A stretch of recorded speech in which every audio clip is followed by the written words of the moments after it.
Il est tellement surcoté ce joueur. Je suis grave sérieux là.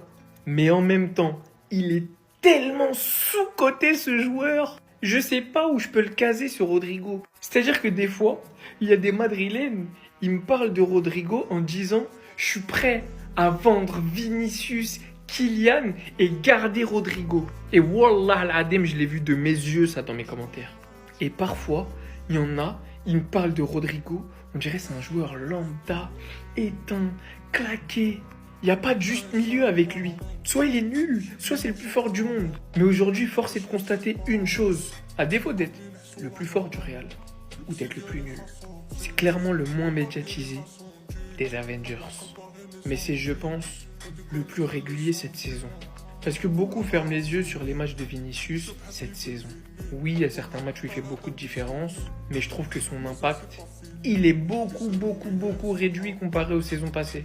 Kylian, sa première partie de saison, elle est horrible à vomir, et sa deuxième partie de saison va commencer à être très respectable.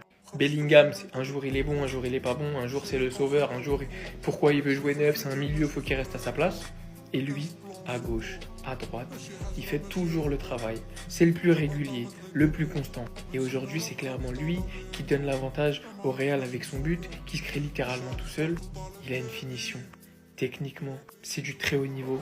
Et moi, je comprends vraiment pas comment on trouve pas une solution pour essayer de mettre Rodrigo dans de bonnes conditions. Il le mérite tellement. En fait, laissez-le partir. Vendez-le.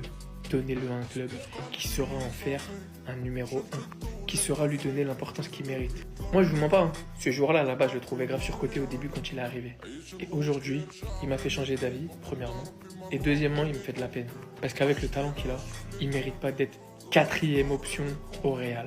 Il mérite d'être une première option, aller voir une deuxième dans un top club.